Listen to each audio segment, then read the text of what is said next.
성경 말씀 보겠습니다. 오늘은 룻기서 1장 6절부터 18절까지 있는 말씀으로 한 절씩 교독하겠습니다. 그 여인이 모압 지방에서 여호와께서 자기 백성을 돌보시사 그들에게 양식을 주셨다 함을 듣고 이에 두 며느리와 함께 일어나 모압 지방에서 돌아오려 하여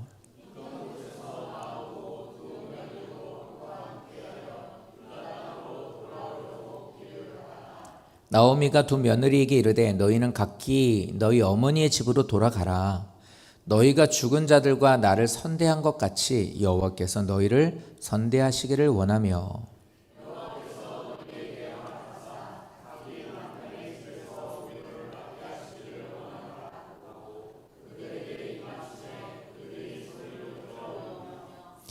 나오미에게 이르되 아니니이다. 우리는 어머니와 함께 어머니의 백성에게로 돌아가겠나이다 하는지라.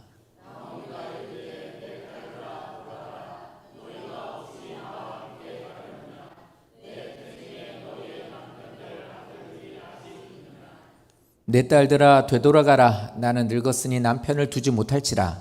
가령 내가 소망이 있다고 말한다든지 오늘 밤에 남편을 두어 아들들을 낳는다 하더라도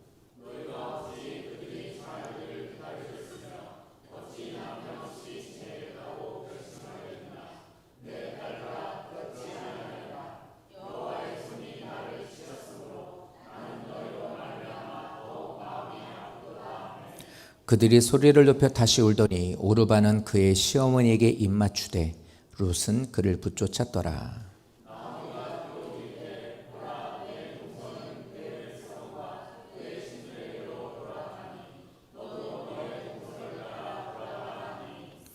룻이 이르되 내게 어머니를 떠나며 어머니를 따르지 말고 돌아가라 강권하지 마옵소서. 어머니께서 가시는 곳에 나도 가고 어머니께서 머무시는 곳에서 나도 머물겠나이다. 어머니의 백성이 나의 백성이 되고 어머니 하나님이 나의 하나님이 되시리니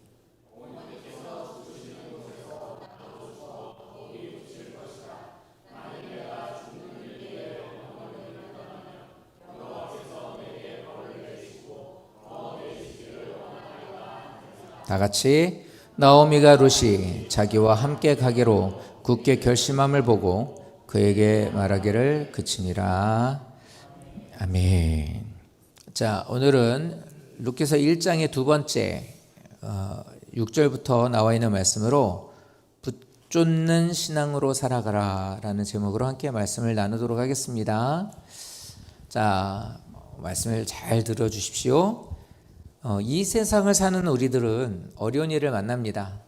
어려운 일이 없이 살 수 있는 것은 어렸을 때밖에 없는 것 같아요. 물론 어렸을 때에도 고민도 있고 어려운 일도 있겠지만 그래도 가장 행복한 것은 주는 밥 먹고 용돈 받아서 그냥 재미있게 놀고 학교에 열심히 잘 다니는 거.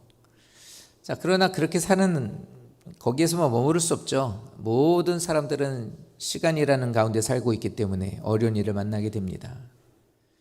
근데 우리들의 인생이 어려운 일을 만나게 되는 그런 모든 순간에도 꼭 잊지 마셔야 되는 건 주님 안에 있어야 돼요. 주님 안에 있어야 돼요. 주님을 떠나서는 안 된다는 걸 꼭 기억해 주십시오. 근데 어려운 일이 닥치게 되었을 때 내가 원하는 대로 안 된다고 해서 주를 떠나면 안 됩니다. 근데 많이들 떠나죠. 근데 떠나면 안 돼요. 근데 마귀는 반대 것도 줘요. 그래서 우리로 별일이 없고 일이 잘 해결되고 평안하고 평탄한 가운데 있을 때도 하나님 떠나는 일들이 많습니다. 왜요? 이제 부족함이 없다 이거죠. 그러니까 이제 하나님을 떠나는 일들도 많아요. 늘 말씀을 드리지만 주님 안에 있는 자가 되셔야 됩니다. 근데 오늘 말씀을 보면 예수님을 믿고 주님 안에 있습니다 라고 하는 우리가 말씀 없이 살 때, 하나님께 묻지 않을 때, 그러므로 인해서 어려운 일들을 당할 때 어떻게 해야 되느냐, 주님께로 돌아가려고 하는 자는 어떻게 해야 되는가에 대한 것을 우리에게 말씀하고 있어요. 그럴 때, 어려울 때.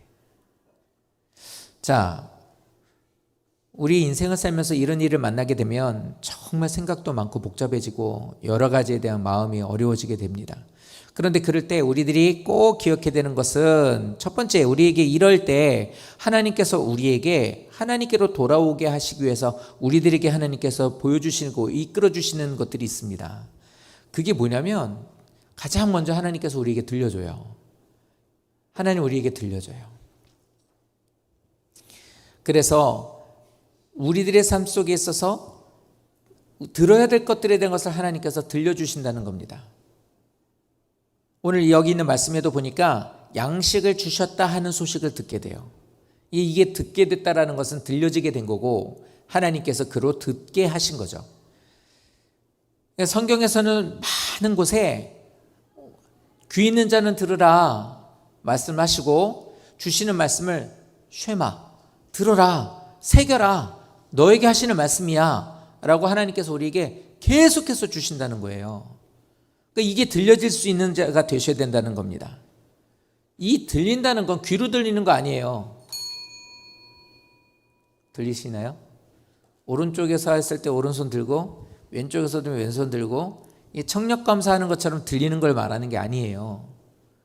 이 소리에 대한 거, 그 소리로만 들으시면 안 되는 거예요. 그러니까 예배 시간에 와가지고 앉아있으면 그냥 반쯤 생각이 나간 사람들은 어떻게 되냐면 그냥 앉아있어요.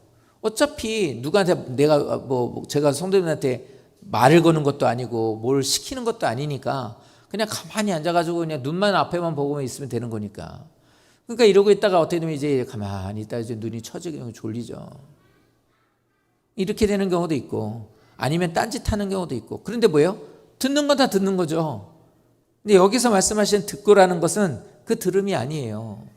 귀 있는 자는 들을지어다라는 것은 귀 없는 사람도 있으니까 귀 있는 모든 사람들은 다 들어라. 맞죠? 하지만 그게 들려지게 되는 소리를 들으라는 의미가 아니라고요.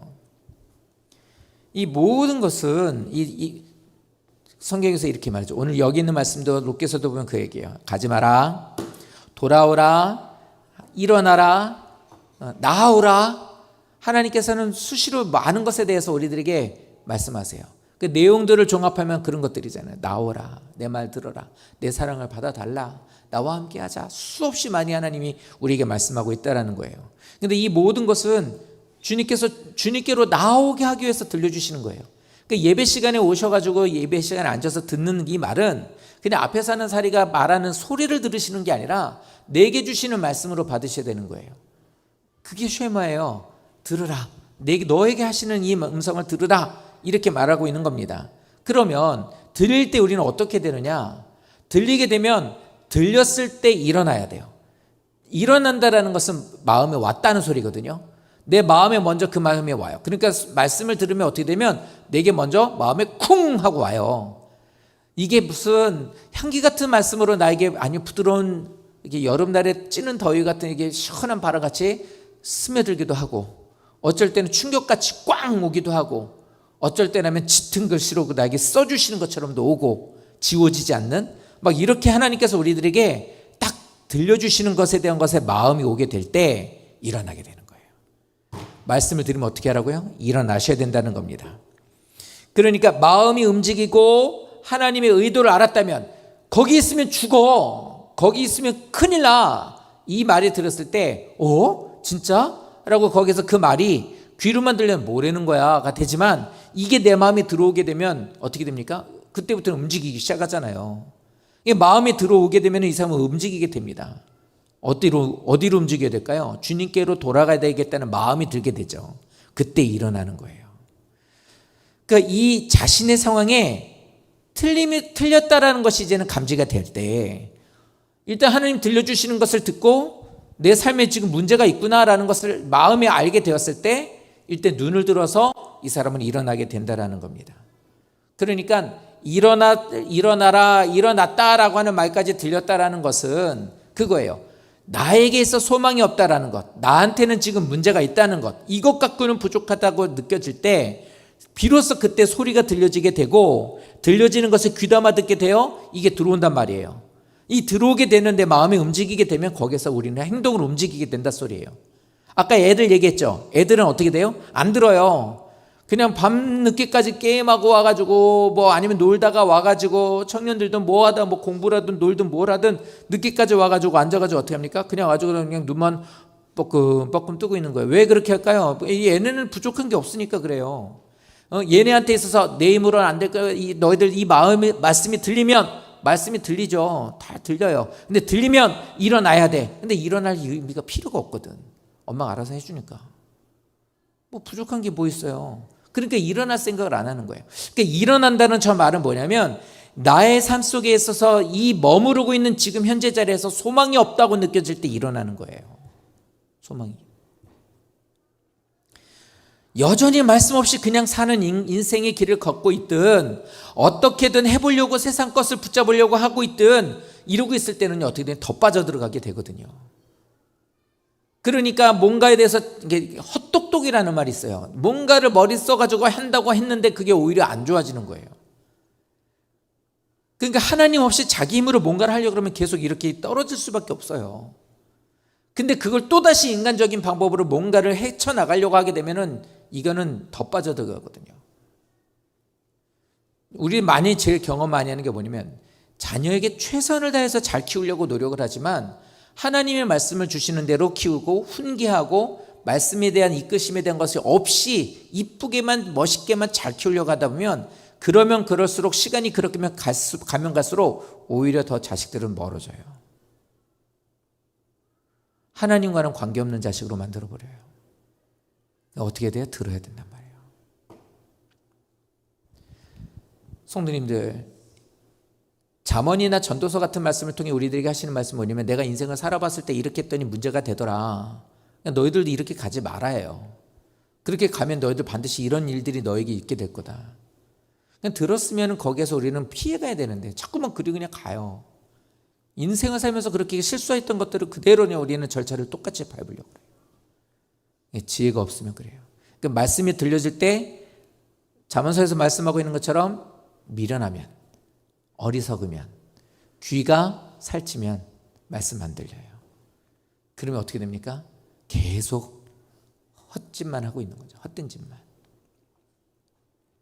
아무리 파도 목마른 만, 아무리 열심히 해도 거기에서 나오는 것은 그저 세상의 구정물밖에 없는.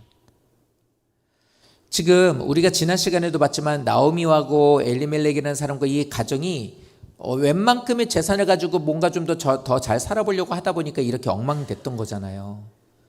근데 이렇게 되니까 그때가 되어서 이제 소망이 없어져 버리니까 그때가 되니까 들리더라는 거예요. 그러니까 어떻게 합니까? 여기서 이러고 있다 큰일 나겠다 생각하니까 일어나는 거예요. 근데 혼자 가지 않아요. 여기에서 이제 가는 것에 대한 것이 살 길이라는 것을 생각하고 어떻게 합니까? 이제 일어나서 어디로 가요? 방향이 중요해요. 어떻게 해요? 돌아오려고 해요. 돌아오려고 길을 가게 됩니다. 일어나서 함께 돌아가려고 하는 자가 되셔야 되는 거예요. 신앙생활을 한다는 게 이거예요.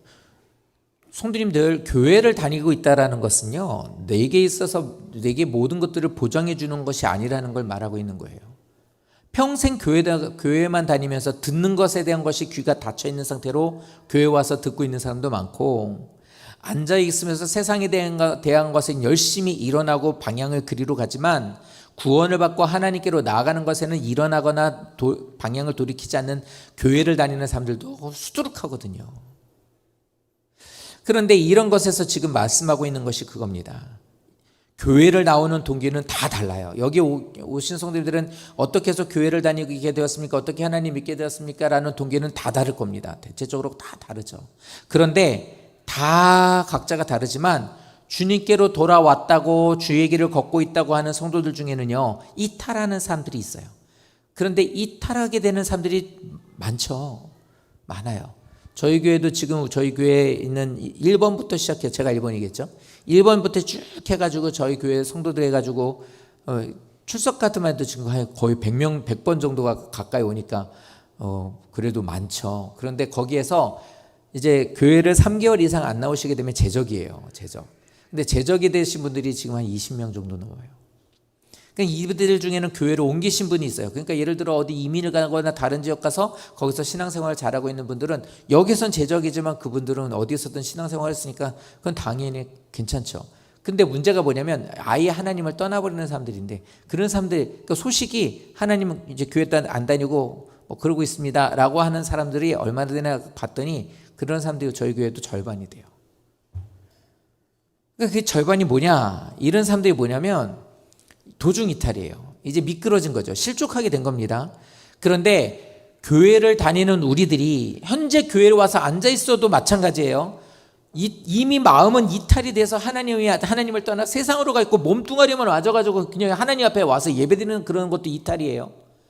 이탈이 되거나 하나님께로 나오게 되는 것에 대한 결정적인 차이가 여기 있습니다. 이 말씀 안에 있더라고요. 뭐냐 이거예요. 나오미가 남편을 잃고 두 며느리에게 너희 집으로 가라 이렇게 얘기해요. 이제 너희 친정으로 돌아가라 이렇게 얘기를 합니다. 그러니까 오르바 이제 여기에서 얘기를 하는 게 뭐냐면 7절부터 12절까지 우리가 읽었었던 7절부터 12절까지가 뭐냐면 이 사람들 그래요. 내가 아들을 다시 낳을 수도 없고 나이 많아가지고 너희한테 뭔가를 해줄 수도 없으니 너희들 인생 찾아 떠나는 것이 낫다 이 얘기를 해요. 한마디로 말하면 뭐냐면 이제 여기에 있은들 소망이 없다예요. 너가 여기에 살아있어도 이제는 다시 재혼도 못할 거고 내가 너에게 줄 수 있는 뭔가에 대한 것도 없고 그냥 여기서 나와 함께 이렇게 돌아가게 되면 너희에게는 세상적인 소망이 없다 이 얘기하고 있는 거거든요. 이 말을 들었을 때 오르바는 어떻게 하느냐? 돌아가요. 돌아가는 이유가 뭐라고요? 소망이 없다는 말을 들었기 때문이에요. 아, 내가 여기에 있다가는 다시 뭔가 좀 인생의 새로운 시간들을 보낼 수 있는 기회가 없겠구나라는 걸 알게 됐을 때 돌아가게 되는 거예요.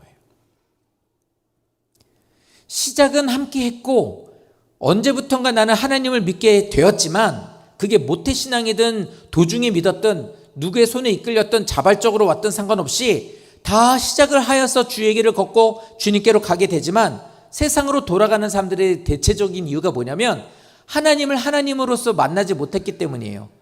그러니까 뭐냐면 따져보니 소망이 없는 거예요. 교훈이 재미가 없고 왜 내가 교회를 다니는데 의미도 없고 그리고 와가지고 하는 것에 대해서 내가 여기서 유익도 없고 이익이 없는 거예요. 그러니까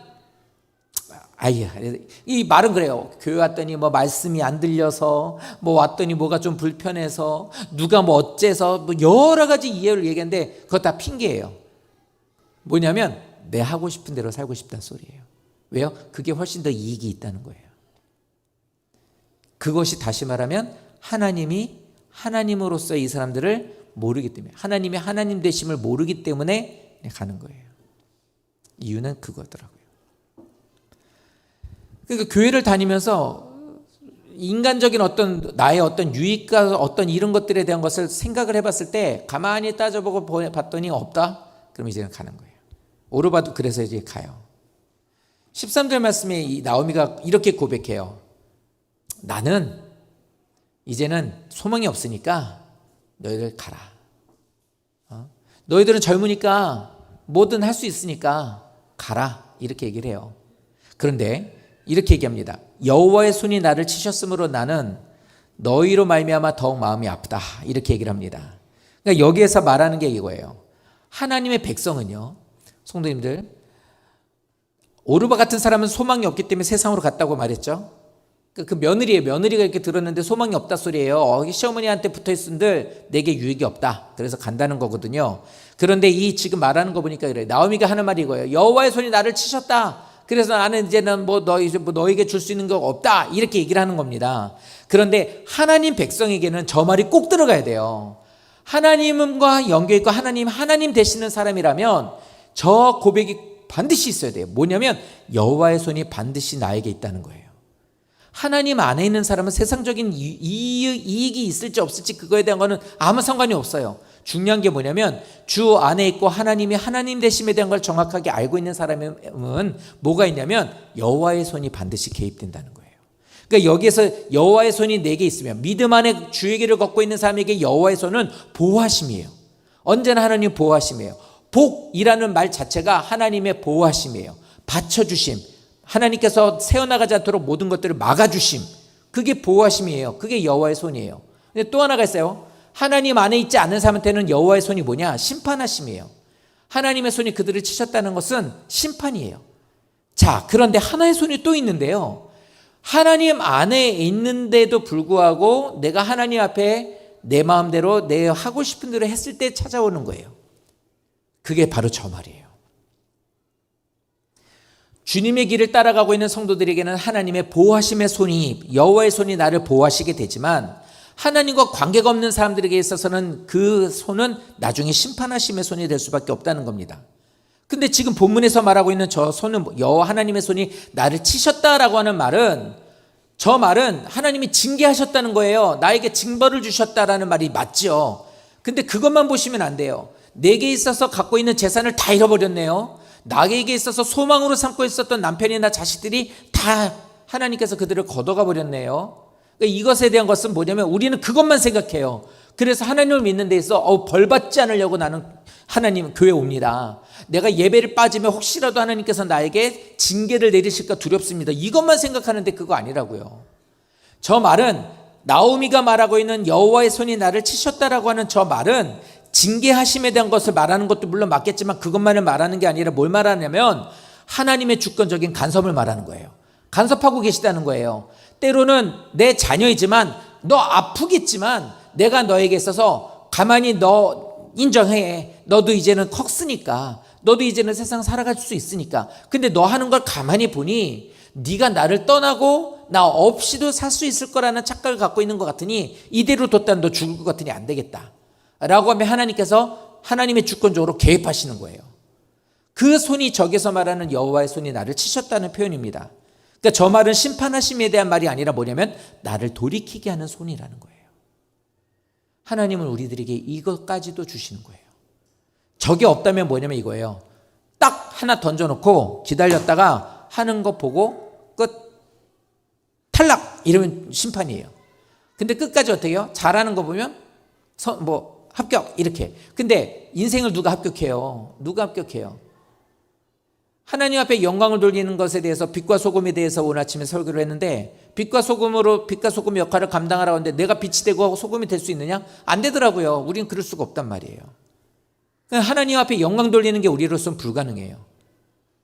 하나님 나로 인해서 하나님 이름이 거룩히 여김을 받으시오며 그건 불가능하단 말이에요. 그래서 주시는 말씀을 갖고 그 말씀을 따라가는 삶을 살고 하나님을 의지하고 나가는 거예요. 그렇기 때문에 우리들은 잘 못하고 실수할 때가 있어서 주를 의지할 때 안 되고 말 안 들을 때는 하나님께서 우리들에게 있어서 나를 돌이키게 하는 손으로 우리를 이끌어 가신다는 걸 말하고 있는 겁니다. 그러니까 룻기에서 이 모든 사건은 나오미와 그 남편 그리고 이 한 가정이 잘못한 것에 대해서 하나님께 묻지 않은 것에 대해서 이렇게 되면은 이 모든 것이 문제가 된다라는 것을 알게 하기 위해서 우리에게 보여주시는 사건이지만 우리에게도 똑같이 말하고 있는 거예요. 아무개 집사야, 아무개 성도야, 아무개 권사야, 우리들에게 말씀하시면서 하는 말이 뭐냐면 이거예요. 하나님한테 묻지 않고 하나님한테 묻지 않는 죄와 불순종하는 죄를 너희들이 짓고 있다면, 너희가 이렇게 하고 있다면 반드시 너희들에게는 하나님이 이렇게 너희를 돌이키게 하는 손을 주실 거야 라는 거예요. 그러니까 이거를 아프다, 싫다, 무섭다만 생각하는 게 아니라 우리에게는 살게 하시는 하나님의 기회라는 거예요. 감사한 거죠. 이것도 은혜 아닙니까? 그래서 모든 것을 정리하고 돌아오렴 하고 하나님께서 우리에게 지금 우리를 이끌어 가시는 거예요. 이끌어 가시는 거예요. 소망이 없는 이들에게 지금 말하는 게 이겁니다. 소망이 없는 나를 떠나 각자 너희들이 원하는 대로 가라. 너희 민족에게로, 너희 신들에게로 돌아가라라고 8절에도 말하고 15절에도 말해요.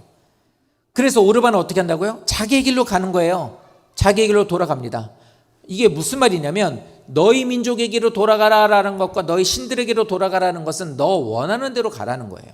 다시 말하면 세상적인 이익이 있다면 가라는 거예요. 그러니까 내가 하나님을 믿으면서 세상적인 이익을 생각하고 있다면 나는 다른 신을 섬기고 있는 거예요. 교회학교애들한테 물어봤어요. 하나님을 섬기고 우상을 섬기는 거. 그러니까 뭐냐면 내가 하고 싶은 대로 한다는 게 우상 섬기는 거예요. 가나안 땅에 들어갔었던 이스라엘 백성들이 하나님을 섬기는 것에서 가나안에 있는 신들을 섬겼던 이유가 뭐냐면 걔네는 마음대로 하거든. 하나님을 믿는 우리들에게서 하나님이 해라와 하지 말라에 대한 것을 정확하게 이게 해놨거든요. 울타리를 만들어 놨더니 옆에 있는 애들을 보니까 쟤는 지네 하고 싶은 대로 하고 사네. 그러니까 어떻게 보면 한 발 한 발 거기에 자꾸 곁눈질하다가 한 발씩 내딛게 되는 거예요. 그러니까 표면적으로는 여호와 하나님을 섬기지만 삶 속에서 하는 모든 일들에 대해서 나도 하고 싶은 대로 살고 싶으니 우상을 섬기는 거예요. 그러면 하나님을 섬기는 것과 우상을 섬기는 사람들은 구원을 받을까요? 못 받을까요가 이제 문제가 돼요. 하나님은 자비로우시니까 구원을 받는다고 생각하시겠지만 그렇지 않습니다. 왜냐하면 내가 마음이 이끌리게 되는 시간이 훨씬 더 많기 때문이에요. 우리들의 시간으로 보면 일주일에 주일날 요 한 시간에 와서 예배 드리는 거는 하나님 섬기는 거고요. 월요일부터 토요일까지는 내가 하고 싶은 대로 사는 것이 되는 거예요. 그러면 비율로 봤을 때는 어떤 게 될까요? 그래서 우리는 저 말을 듣고 오늘 말씀을 좀 잘 생각을 해보셔야 되는 거예요. 성도님들, 우리들의 신앙에 이 오르바가 말한 것처럼 자기가 자기 길로 이렇게 돌아갔다라고 하는 말이 나오고요. 룻은 끝까지 따르겠다라고 말을 하게 됩니다. 근데 오늘 여기 있는 16절과 17절 말씀을 보면 여기에서 이렇게 말해요. 그러니까 떠나갔고 룻은 이렇게 고백을 해요. 이 고백이 룻의 신앙 고백이에요. 한번 읽어보실까요? 다 같이 함께 말씀을 선포합니다. 시작. 어머니께서 가시는 곳에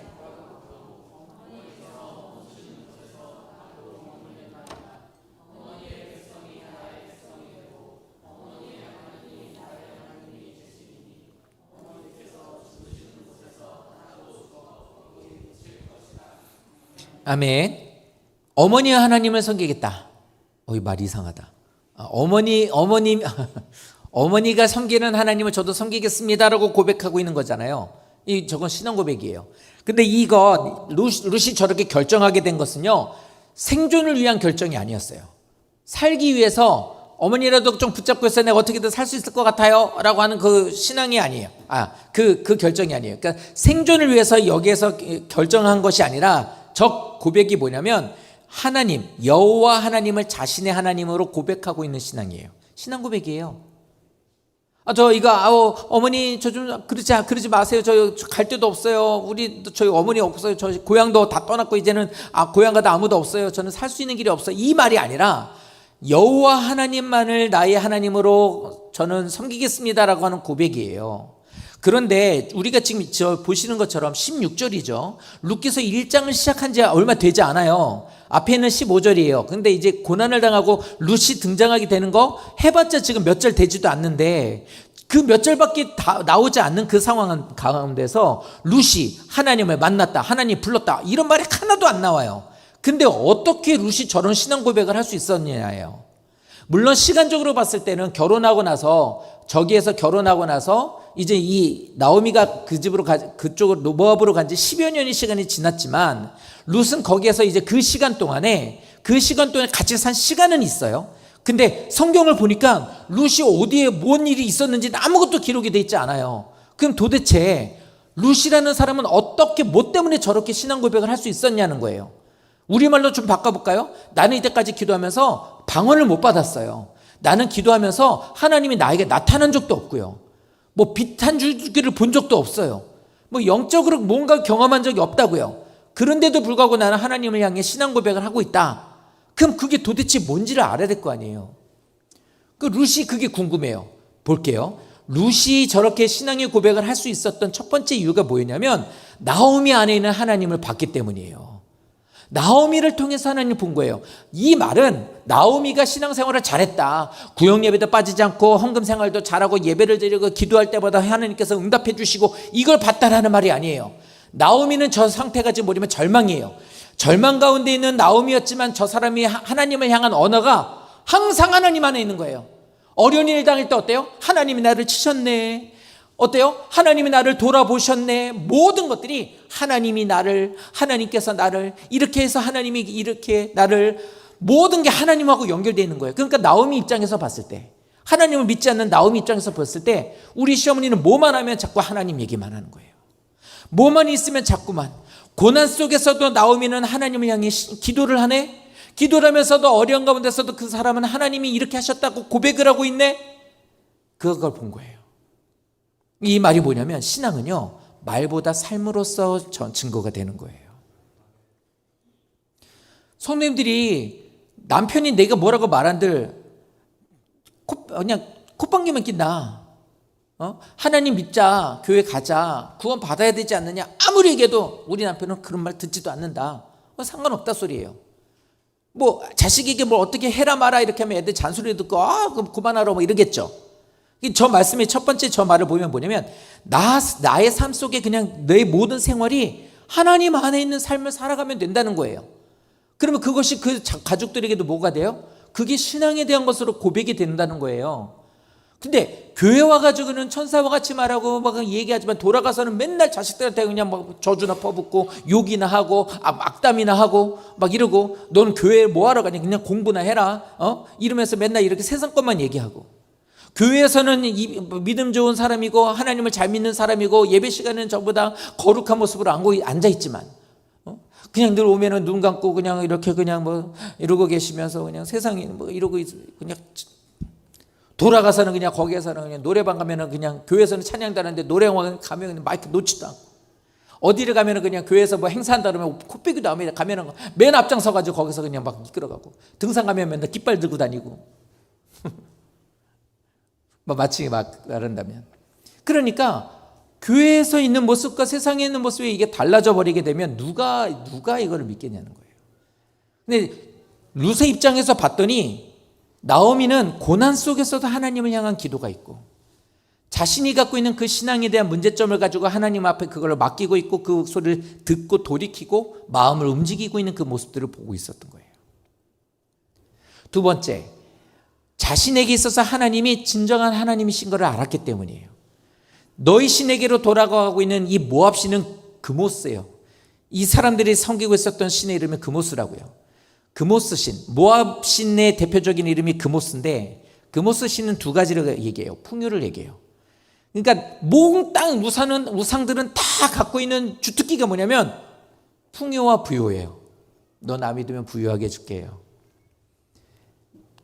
다 그래요. 그러니까 뭐 비의 신, 다산의 신, 아니면 뭐 열매의 신, 뭐 새끼들을 수도 없이 낳는 다산, 풍요, 뭐 가축에 대한 거, 농산물에 대한 거, 햇빛, 비, 뭐 이런 것들을 갖고 막 얘기해요. 그러니까 이 사람들은 그런단 말이에요. 그거 섬겨요. 그래, 뭐 그 신이 그걸 한다는 거 알겠어. 또 하나가 뭐냐면 쾌락의 신이에요. 그러니까 세상 살면서 자기 기분에 맞는 것과 하고 싶은 거를 다 할 수 있게 하는 거예요. 그러니까 이스라엘 백성들도 혹하는 거예요. 왜요? 세상 사는 거에 대한 걸 다 그걸 할 수 있게 허락해 주니까. 천주교가 우리하고 십계명이 틀려요? 천주교가 우리하고 십계명이 틀려요. 우상 숭배하면은 안 된다, 이건 죄가 된다라는 거 빼버립니다. 걔네는 그거 없어요. 그 우상 숭배된 거 쏙 빼놓고 얘기를 해요. 그러니까 걔네는 다 섬기잖아요. 종교 통합하면 나서는 게 늘 보면 앞장서는 게 뭐예요? 천주교예요. 지금 나라 시끌시끌하고 막 기독교 맨날 이렇게 하니까 좀 뒤숭숭하잖아요. 근데 가만히 보십시오. 천주 같은 데 조용하지. 보이지도 않아요. 하나님 앞에 우상 섬기는 거, 하나님 외에 다른 신 섬기는 거에 대한 것은 쏙 빼놓고 얘기를 한단 말이에요. 뭘 말하는 거냐? 세상에 대한 것은 자기가 원하는 것에 대한 것을 모든 걸 허락해 주는 것을 좋은 신이라고 생각을 해요. 그러니까 하나님 믿는 사람들에게서 불편하잖아요. 맨날 일주일에 한 번씩 가야 되고 안 가면 뭐라 그러고 말씀대로 살려고 그러고 기도 안 하면 뭐라 그러고 막 이렇게 하니까 그게 너무 힘들고 하면 다 죄라고 그러고 이런 말을 들으니 교회 가고 싶겠냐고요. 자기 멋대로 살고 싶은데. 근데 그모스 신이라고 하는 자기네 신을 너희 신에게로 돌아가라라고 하는데 우리 신에게로 내가 돌아가면 뭐 그냥 내가 지금처럼 사는 것도 살 수 있겠고 부유해 줄 수는 있겠어. 근데 하나가 없어요. 그걸 발견한 거예요. 그게 뭐냐면 자기네 신에게는 생명이 없다는 걸 알아요. 성도님들, 이 세상에 어떤 신도 하나님이 인간을 찾아온 신이 없어요. 모든 신들은 인간의 필요로 해서 만들어 놓은 게 신이에요. 근데 여호와만이 우리를 찾아왔다고 말하고 있어요.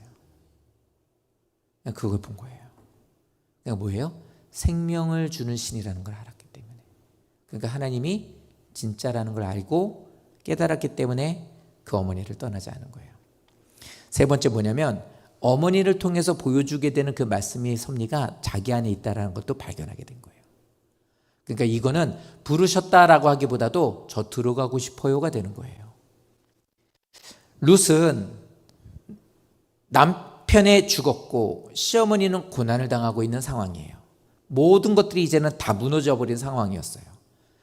거기다가 이 여자는 뭐냐면 하나님이 선을 거놓고 못 들어와 라고 하는 사람이었단 말이에요. 출신과 환경과 상황과 모든 것들이 이 사람들이 이제는 절망이란 말이에요. 그 절망 가운데 그래도 이 집안에 결혼해서 오게 되었는데, 왔는데 와서 보니 모든 소망이 다 끊어졌는데, 그가 섬기고 있는 하나님을 보니 그 안에 생명이 있고, 그는 또 그 섬기고 있는 그를 보니 믿음 안에 있는 그 모습을 보며 이게 진짜라는 것에 대한 것이 굳혀지게 됨으로 인하여 어떻게 되냐면 믿음의 회심을 갖게 되는 거예요. 저 하나님 믿고 싶습니다. 저 좀 받아주십시오. 그리고 어떻게 해요? 순종하겠습니다가 16절 17절이 되는 거예요. 이제 안 거예요. 하나님이 이끄시는 손이라는 것 또한 있구나. 끝나는 것으로 저주와 심판이 아니라 하나님은 그 백성을 끌어안으시기도 하는구나. 그래서 살게 하시구나. 어쨌든 생명을 갖게 하기 위해서 이렇게도 하시는구나. 그렇다면 나도 살려주실 수 있는 거 아닐까? 이 마음이 이제 들어간 거죠. 그래서 이렇게 고백하면 이런 거예요. 힘들고 어려워지면서 어떨지 모르겠지만, 어머니, 저 어머니가 섬기신 하나님 저는 섬길 겁니다. 끝까지 저 하나님을 섬길 겁니다 라고 얘기를 해요. 이 말을 들으면서 이렇게 말할 수 있어요. 그 우리들의 인간의 성향을 보면 이렇게 말할 수 있습니다. 루시 저렇게 말하는 건 처음이니까 그럴 수 있다. 그리고 또 지금 상황이 저러니 어떻게 될지 모르니까 그냥 일단은 뭐라도 이렇게 하나 좀 믿는 구석이라도 있으면 좀 낫지 않겠냐. 그런데 상황이 힘들어지면 분명히 룻도 어머니 안녕히 계세요 라고 편지 써놓고 갈 거다.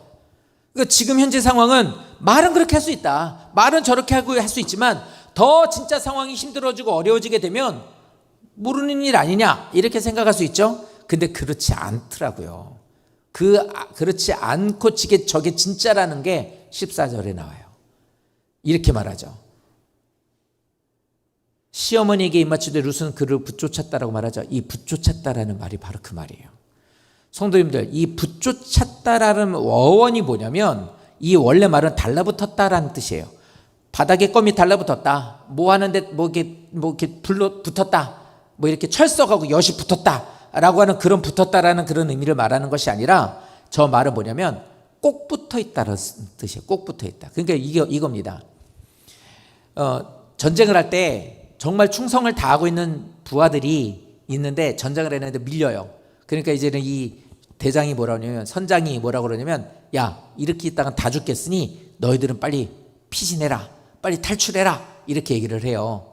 근데 그에게 충성을 다했던 부하들이 뭐라고 그러냐면, 아닙니다, 저는 끝까지 대장님과 선장님과 함께 하겠습니다, 죽더라도 같이 죽겠습니다 라고 하는 그 충성을 다한다는 말이 붙쫓았다라는 뜻이에요.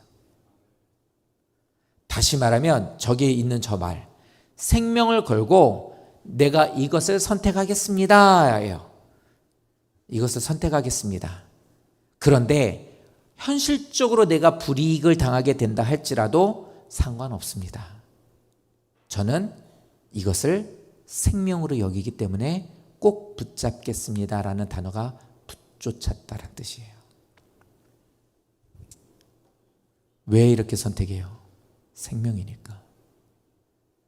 내가 이것을 선택하면 현실적으로 내가 소망이 없고 어려움을 당할 수도 있다, 별 이익이 없다는 걸 알지만, 모진 고통과 비난을 받고 억울한 일도 당할 것을 알고 있지만, 그것을 알면서도 저는 그걸 꼭 붙잡겠습니다. 하나님을 꼭 붙잡겠습니다. 하나님을 섬기는 어머니를 붙잡는다고 말하죠. 성경은 뭐라고 말해요?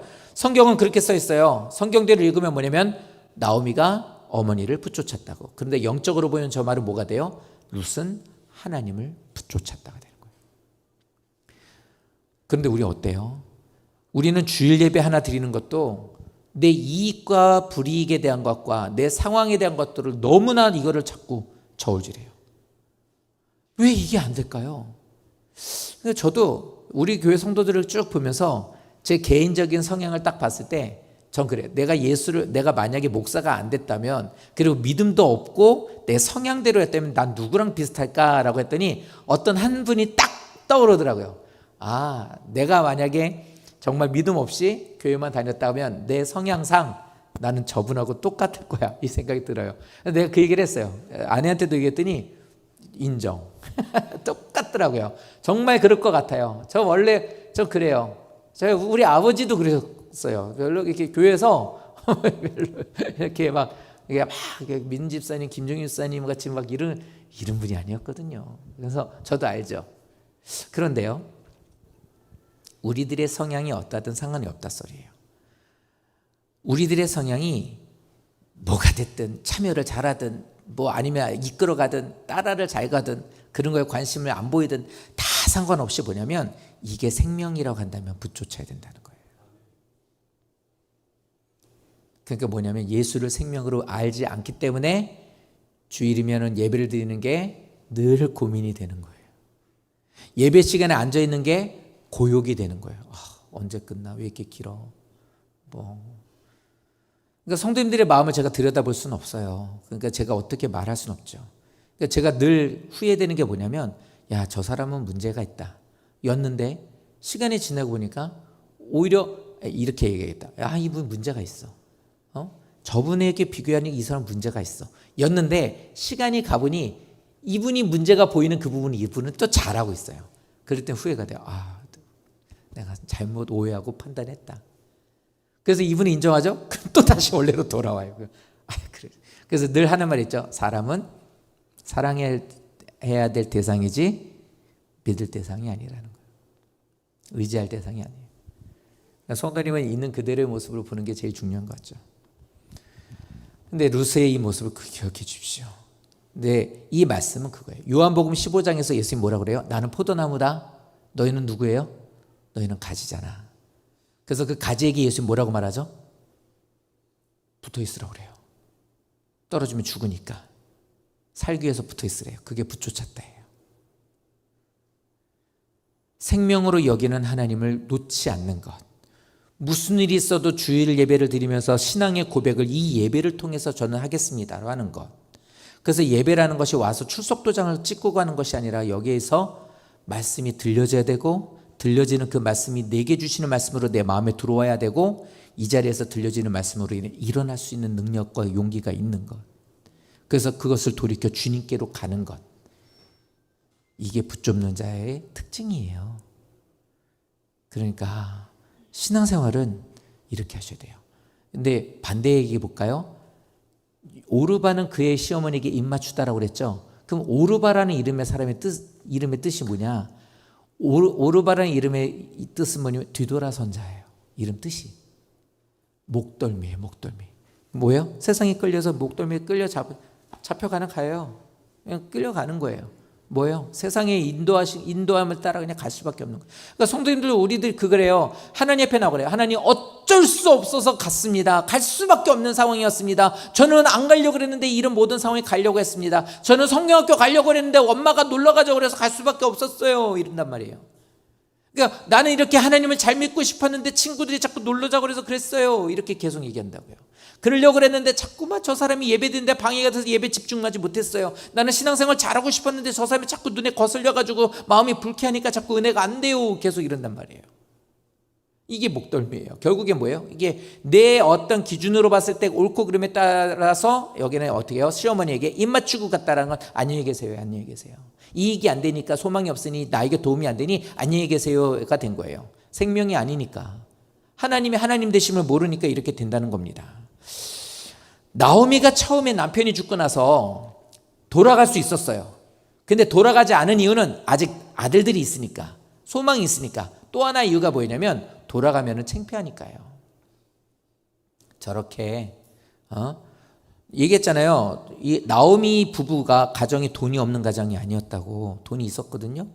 근데 이거 좀 더 잘 살아보려고 갔는데, 그래서 그러려고 나갔는데 사람들이 뭐라 그랬어요? 비웃죠. 아유, 저거 좀 뭐 돈 좀 있다 그러더니 저렇게 그냥 폭삭 망해서 왔네. 뭐 이렇게 얘기를 들을까봐. 더군다나 이제 나가 뭐라 그래요?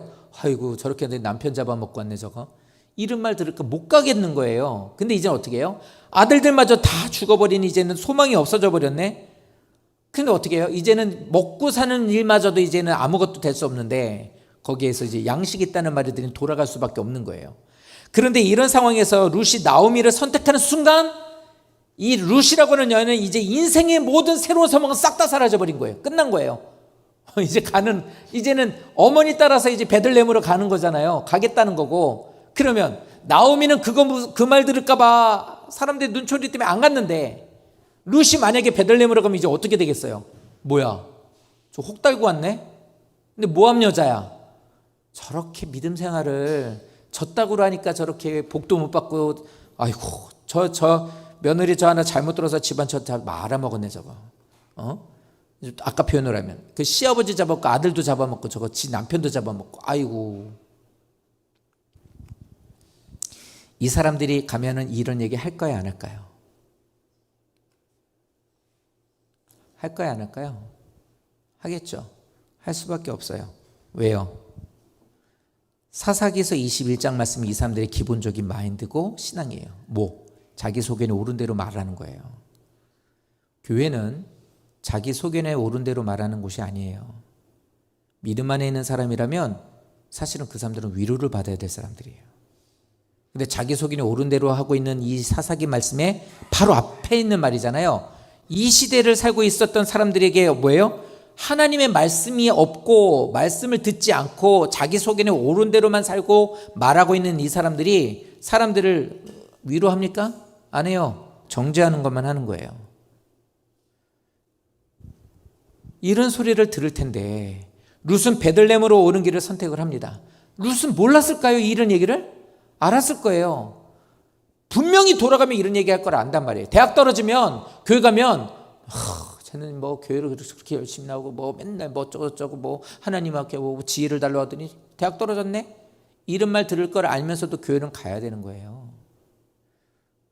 사업하면서 믿음으로 하고 하나님이 나의 이 사업을 하나님이 도와주시고 하나님께서 뭐 이끌어주시고 사업이 안 돼. 맨날 쪼들려. 그럼 그런 교회 어떻게 해요? 그래도 나와야 돼요. 근데 어때요? 사람들이 하는 말 때문에 사람들이 이것 못 나옵니다. 아까 얘기했잖아요. 교회 안 나오시는 분들 중에는 이런 것 때문에 못 나오시는 분도 있어요. 이렇게 해서 못 나오고 교회 떠나가는 사람들 많단 말이에요. 그러니까 우리 입장, 이게 말하는 사람 입장에서는 사사기서 21장에 있는 말씀처럼 자기 속인에 옳은 대로 입에서 나오는 대로 말하면 안 된다. 그러니까 우리에게는 좀 중요한 말이 되겠고, 내가 어려운 일을 당했을 때는 사람들의 눈치를 보면서 교회를 가야 되는 머리 못 가겠다가 아니라 나오셔야 되는 거예요. 신앙생활은 그래도 하셔야 돼요. 룻은 자기가 그런 소리를 들을 줄 알면서도 갔어요. 고난의 길이죠. 이 사람은 가면 계속 사람들이 계속 손가락질 거고 욕할 거고 그거에 대한 것을 계속 불이익을 당할 걸 알고 있었습니다. 근데 왜 갔어요? 왜 따라갔냐는 거예요. 그런데도 멀쩡하게 그 여자가 뭘 잘못했다고, 젊은 여자가 가서 이런 얘기를 들을 걸 아는데 왜 갔냐는 겁니다. 생명이니까요. 그 길이 생명이니까.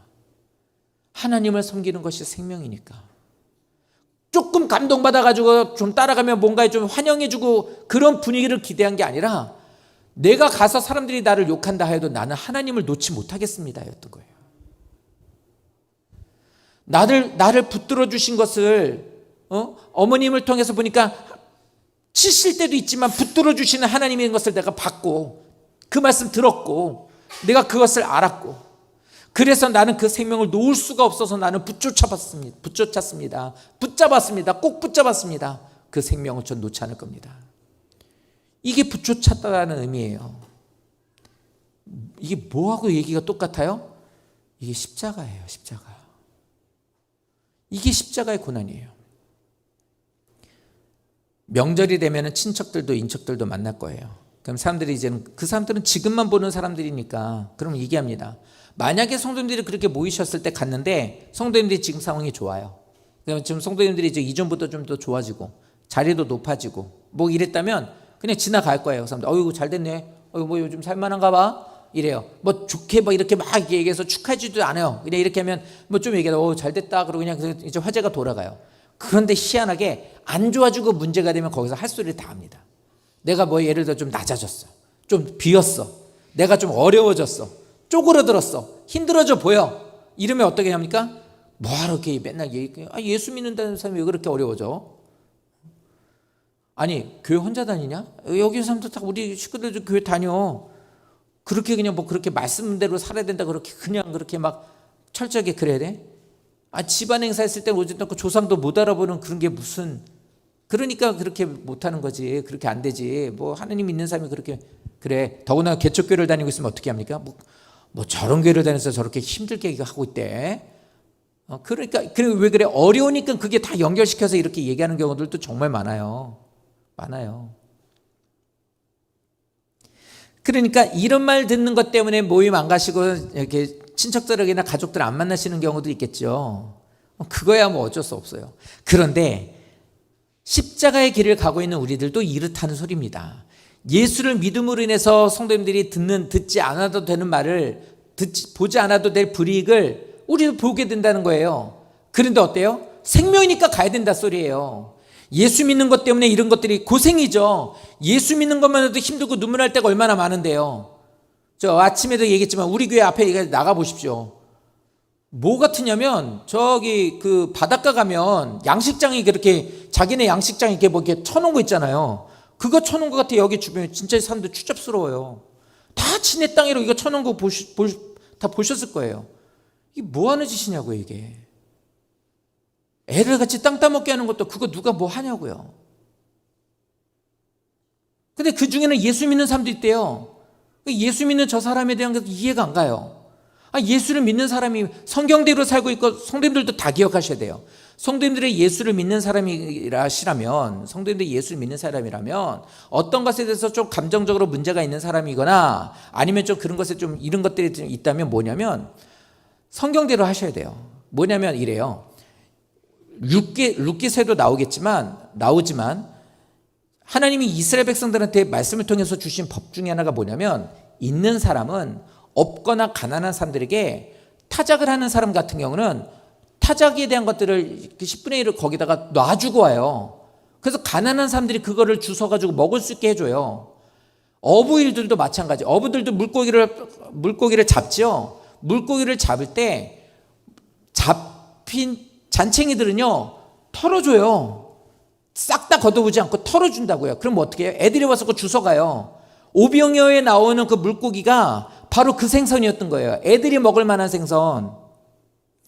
그러니까 뭐냐면 그렇게 해서 그건 믿는 사람이 아니라 모든 사람에게 자신의 것을 흘려주라고 말해요. 이게 용납, 이것이 자비, 그리스도에 대한 어떤 하나님 그들에게 베풀어주는 선행함이에요. 근데 내 거는 하나도 양보하지 않겠다고 그걸 싹 다 이거를 쳐버린다면 그 세상 사람들하고 마인드가 똑같은 거죠. 그래서 성도님들한테 교회에서 이런 일이 있어도 절대 싸우지 말라고 하는 이유가 그거예요. 세상 마인드로 우리도 부딪히게 되면 기도하는데 그 하나님 그러셔요. 그렇게도 얘기해요. 놔두라고. 세상 사람이라고. 세상 사람이래요, 그냥. 아무리 봐도 세상 사람이에요. 그런데 교회 가면 어떨까요? 여전히 교회 가면 거기 가서는 많은 젊은 사람들한테 하나님을 얘기하고 주의 사랑을 얘기하고 수없이 많은 봉사를 하겠죠. 교회 안에서만 신앙인이면 뭐예요? 나가서는 신앙인이 아닌 걸. 생명이라고 하는 예수님의 생명을 갖고 있는데 교회 안에서만 생명을 말하면 뭐하냐고요. 나가서 생명이 없는 걸. 이렇게 되면 뭐냐면 그건 결국 오르바예요. 뒤돌아서는 자밖에 되잖아요. 왜요? 이익과 불이익에 대한 것으로 나는 그걸 따질 수밖에 없는 거니까. 누구를 정죄하고 말하고 욕하는 것보다도 우리 그래서 그러니까 하지 말라는 거예요. 하지 마라. 그러니까 차 가져오시고 요 앞에다 이쪽에다 세워놓으신 분들 뭐냐면 전부 다 후진으로 나가셔야 돼요. 지금 이제 못 돌려요. 그냥 그러면 조심해서만 나가실 것만 생각해요. 욕하지 맙시다. 뭐 하지 맙시다. 막 며칠 계속 스트레스를 받더라고요. 왜냐하면 싸움 날까 봐. 분명히 여기 지나가다 저 좁아지면 누가 차 빼달라고 그럴 거예요. 그럼 우리한테 전화하지 않고 그쪽 차에 할 거라고. 왜냐하면 교회 앞에 교회차가 서 있는 건 당연하니까. 그러면 이제 와가지고 우리 보고 저분이 얘기할 거, 저 혼자 막 시나리오를 막 쓴 거예요. 내 차 여기 원래 서 있으니까 차 빼라고. 그러면 또 우리 또 욱하시는 분들 나가서 왜 이렇게 되면 이거 안 되는데 아무 일도 일어나지 않는데 저 혼자서 시나리오를 막 쓰고 있고 혼자서 스트레스 받고 있더라고요. 이미 벌써 내 머릿속에서는 벌써 싸움이 났어요. 그러니까 이러고 있다 나 뭐 생각하고 있지? 이러니까 괴롭더라고요. 그래서 말씀을 통해서 한번 말하고 싶어요. 교회에서 뭐 댁에서도 물론 주변에서도 그렇지만 교회 오셔서도 이런 일이 있을 때는 절대로 싸우시면 안 됩니다. 져야 돼요. 죄송해요. 그리고 빼주세요. 만약에 여기 때문에 차 못 다니면 교회 차고 뭐고 다 밑으로 빼서 걸어 올라옵시다. 왜냐하면 성도님들이 믿음 안에서 생명이 되시는 하나님이 나는 하나님의 말씀을 붙잡았습니다 라고 사시게 되면 성도님들이 그 행동 하나하나가 다 하나님의 테스트예요. 그래서 내가 지금 이 일들을 맡겨주신 이 일을 내가 해야 되는데 못하는 상황이 있는데 이거 어떡하지라는 것을 본인 스스로 생각하시면 돼요. 이건 하나님이 나 테스트하시는 거다. 이걸 내가 어떻게 결정해야 되지? 이 생각해야 돼요. 예배를 드리는 데서 자꾸 내 마음이 딴 데로 가는데 이거 하나님 나 지금 내가 예배를 어떻게 하시는지 달아보시는 거네 하고 스스로 생각하고 해야 돼요. 한번 확 들이받아버려? 저도 그러고 싶어요. 그러다가 어떻게 해요? 하나님 나를 좀 테스트 하시는 것 같아요. 너 이것도 참나 보자 라고. 참을게요. 참아야겠네. 이게 딱 답이 나오거든요. 그러면 순종하는 거예요. 그러니까 이럴 때는 좀 욕을 먹죠. 저희 교회 앞에 공사하다가 저 찌그러졌어요. 지금 연락이 왔나 모르겠습니다. 안 고쳐줘요. 자기네 공사하다가 죄송합니다 그러고 끝나요. 연락 준다 그랬는데 연락 안 왔다고요?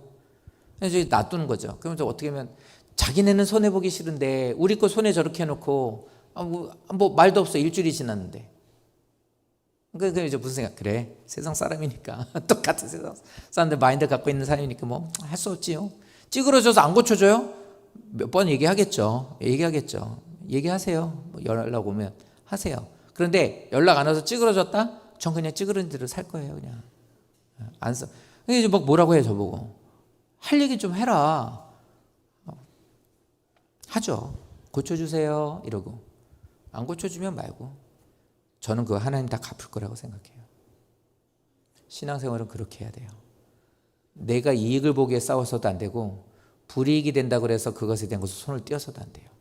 십자가의 길을 걷는다는 건 말씀대로 하는 거예요. 바보가 돼도 부족해도.